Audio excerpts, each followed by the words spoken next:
आङो मिडिया नायगिरिफोरनिसिम गोजोननायखौ जासिहरग्रोबाय। दायो दतमा नैबे मण्डलनि सिङाव दिनैनि सानसेनि हाबाफारियाव जोङो मोनथाम जायगायाव जयनिं हाबाफारि लानाय जादों। फारियै बेवहाय जोंनि सेरफांगुरिनि डायमन्ड मास्टार अइलनि सिङावहाय गासै बेवहाय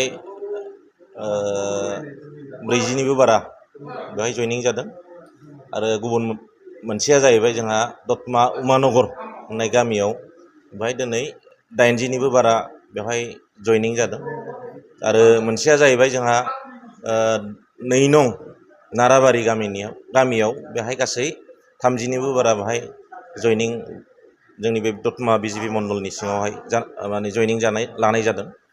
आरो बिथांमोना जोंनि बे बिजेपि दोलोखौ मोजां मोननानै बिथांमोना फैदों। आरो बुंनो थाङोब्ला नैबे दतमा कनस्टिटिउयेन्सियाव दिनै जेरैबायदि बिजेपिया दिनै गोहोम खोख्लैदों बेवहाय गुबुन दोलोआ बेवहाय खुनु मोनसे फेर फाथिनो हाया। मानो होनोबा बेवहाय जोंनि राफोद सासे दिनै दैदेनगिरि जों मोनसे क्रिएट खालामनो नागिरदों। बिथांनि मुङानो जाहैबाय मनरन्जन ब्रह्म। आरो बिथाङा दिनै बिराद मोनसे मोजाङैनो दिनै खामानि मावगासिनो दङ। आरो बिथांखौ इयुनाव देरहाहोनायनि मोनसे थांखिजों दिनै लोब बेवहाय बिजेपि दोलोआव दिनै बाहागो लाफैदों, जयनिं लाफैदों, खामानि मावदों।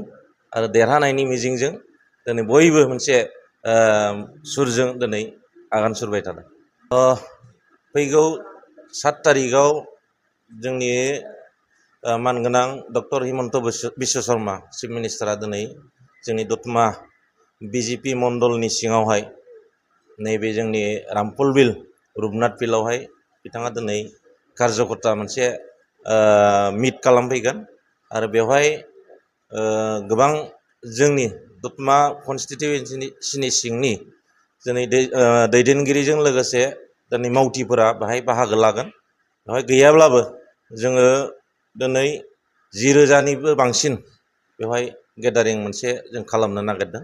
दा बेवहाय बे मेसेजखौ रायजो राजाफ्रा हयथ' आङो मिथिहोहरनो नागिरदों जाहाथे ओइदिनखालि बयबो जाहाथे जोंनि कर्मिफोरा लैहोर बाहागो लाफैयो आरो जोंनि भटार्सफोरा लैहोर फैनानै बेहाय जोंनि चिफ मिनिस्टारनि जे बुंनाय बाथ्राफोरखौ खोनासंफैयो। आं बेखौ खावलायहरनाय थाबाय। यासिन आली नावारबिटा বিজেপি যোগদান করার কারণ মানে এই ইউপিপিএল আর বিপিএফ মেলা বছর করিল একে দেখিল কোনো ডেভেলপ নাই। তারপরে বিজেপি যেটা ডেভেলপ করে আছে মোর ভাল লাগছে আর কি। এই কারণে আমার এই মনোরঞ্জন স্যার আমার কারণে কিবা এটা ভাল কৰিব এই কারণে মই বিজেপি যোগদান করেছি। বিপিএফ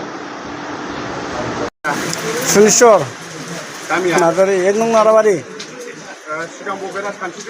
सिगां जों बिपिएफआवमोन दिनैसिम बिराद गोबाव जाबाय। ओमफ्राय दिनै फार्स्ट आं माला गानबाय आरो बिजेपिआव।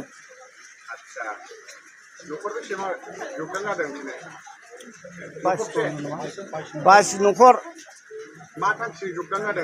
जों थांखिया जाहैबाय बिजेपिखौ देरहाहोनायनि थांखि जोंनाव दा।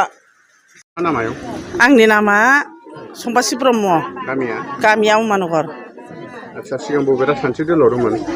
आगोलावथ' बिपिएफआवमोन, दा बिजेपिआव हाबनाय जाबाय आरो। बिपिएफआव थानाय समाव जेबो अनसुंथाइफोर मोननाय जायाखै। बेनि थाखायनो फैनाय जोंहा मोनथावबो गैखाया। दा जिखुनु जाया जोङो मोजांल' जानांगौ आरो। बिजेपि राजखान्थि दोलोआवहाय मा थांखि लानानैहाय जगदान जादों? जोङो माने देशआ माने मोजां जानांगौल' आरो जोङो गोजोन सान्थिनि थाखाय औ औ। मटर औवारि 3 नम्बर बुथियापारा। आङो जोंनि समस्याखौ समाधान खालामगोन बादि मोननानै जगदान जाफैदों। आङो माबायाव दंमोन, इउपिपिएलआव दंमोन। सुबिदा मोनाखै आं, ओंखायनो फैदों आं। ओहो जेबो मोननाय जायाखै नामखौ मिथिगौ ना मिथिया हो एमसिनि नामखौ मिथिगौ ना मिथिया नामखौ आं बारा मिथिया नोंथांमोननि गामियाव एमसिया थाङाखै नामा आङो न'आव गैयामोन गोजानावसोमोन एसे आं कम्पानियाव मावहैदोंमोन नालाय आं मिथिनाय जायाखै आंना जकमान गामिया सियालमारि बिजेपिखौ मोजां मोननानै दा बिजेपि हाबनाय जाबाय आरो गासै साबेसे जौगानानै हा साबेसे फैदों जोङो 7 जन फैदों आरो फैबावनांगौ दंबावो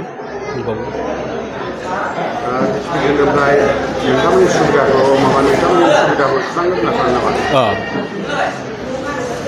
दा फैबाय थानाय फिथाइ गरसेयावहाय बिजेपिनिफ्राय सोर बिजासिम महरखौ जोङो मिथिगौ नामा बेखौथ' मिथिखागौ जोंनिनो बे सार